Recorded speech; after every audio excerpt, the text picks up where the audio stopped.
लोकसभा चुनाव में भाजपा की अगुवाई वाले एनडीए के बहुमत में आने के बाद प्रधानमंत्री नरेंद्र मोदी 9 जून को शपथ लेंगे। भाजपा और एनडीए के घटक दलों के सांसद उनको लोकसभा में अपना नेता चुनेंगे। इससे पहले ही एनडीए के घटक दलों ने अपनी मांगें रखनी शुरू कर दी है। एनडीए के दो प्रमुख दलों ने अपने अपने राज्य को विशेष राज्य का दर्जा देने का आलाप शुरू कर दिया है।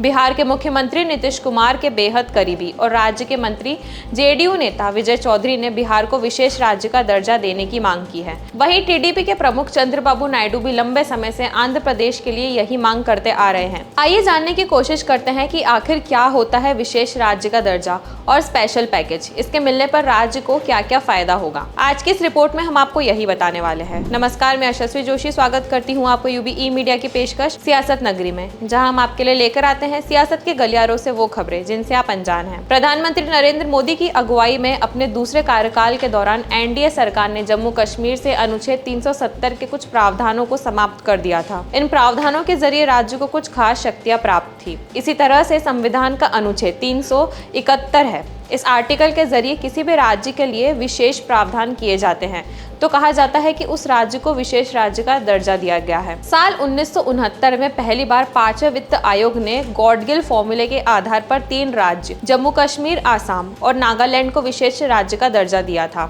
इसका आधार इन तीनों राज्यों का सामाजिक, आर्थिक और भौगोलिक पिछड़ापन था। विशेष राज्य का दर्जा देने का उद्देश्य इन राज्यों का पिछड़ापन दूर करना था। इसके अलावा राष्ट्रीय विकास परिषद की ओर से राज्यों को विशेष राज्य का दर्जा देने को कुछ मापदंड भी बनाए गए थे। इनमें इस बात का खासा ध्यान रखा जाता है कि किसी राज्य का संसाधन क्या है, वहाँ प्रति व्यक्ति आय कितनी है, राज्य की आमदनी का जरिया क्या है, जनजातीय आबादी, पहाड़ी या दुर्गम इलाका, जनसंख्या घनत्व, प्रतिकूल स्थान और अंतर्राष्ट्रीय सीमा के पास स्थित होने के कारण भी राज्यों को विशेष दर्जा दिया जा सकता है। विशेष राज्य का दर्जा मिलने पर क्या होता है फायदा, चलिए आपको बताते हैं। आर्टिकल 371 के जरिए राज्यों के लिए विशेष प्रावधान कर उनकी विरासत और स्थानीय लोगों के अधिकारों को बचाया जाता है। विशेष राज्य का दर्जा मिलने पर किसी राज्य को खास छूट के साथ ही खास अनुदान भी मिलता है। देश में योजना आयोग के समय तो केंद्र सरकार के कुल योजनागत खर्च का लगभग 30% हिस्सा इन्हीं राज्यों को मिल जाता है। इस धन को खर्च करने के लिए भी विशेष राज्यों को छूट दी जाती थी।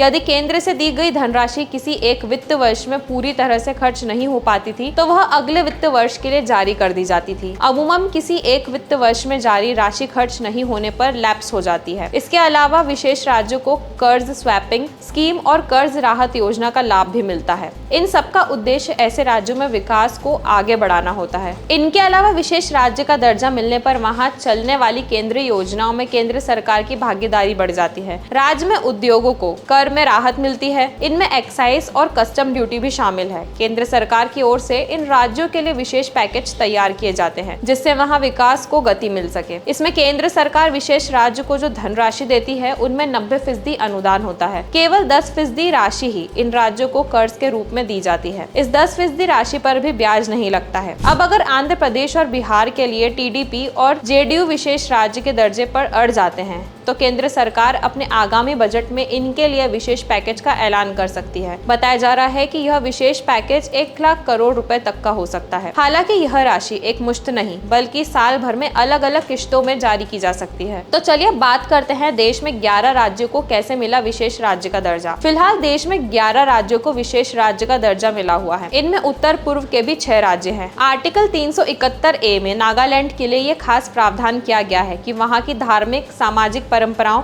और नगा कानून के अनुसार दीवानी व फौजदारी से जुड़े फैसले, जमीन व अन्य संसाधनों के लिए हक और ट्रांसफर के संदर्भ में भारतीय संसद में कोई कार्यवाही लागू नहीं होती है। हालांकि राज्य की विधानसभा से पारित होने के बाद कार्यवाही को जरूर लागू किया जा सकता है। विशेष प्रावधान के अनुसार नागालैंड में जमीन और स्थानीय संसाधन सरकार के नहीं बल्कि वहाँ के स्थानीय लोगों के हैं। ऐसे में अनुच्छेद 371G में मिजोरम को खास दर्जा मिला है। इसमें भी कहा गया है कि मिजो लोग के कानूनी फैसले और परंपराओं पर संसद की कोई कार्यवाही राज्य विधानसभा में इसका प्रस्ताव पारित होने के बाद ही लागू होगी। इसी तरह से असम के लिए भी अनुच्छेद 371B और अनुच्छेद 371C मणिपुर के लिए विशेष प्रावधान कराता है। संविधान के अनुच्छेद 371F और 371H सिक्किम और अरुणाचल प्रदेश को विशेष राज्य का दर्जा देते हैं। कर्नाटक, गोवा और आंध्र प्रदेश के लिए भी इसी के जरिए विभिन्न विशेष प्रावधान किए जाते हैं। अनुच्छेद 371 के जरिए ही महाराष्ट्र के विदर्भ और मराठावाड़ा क्षेत्रों,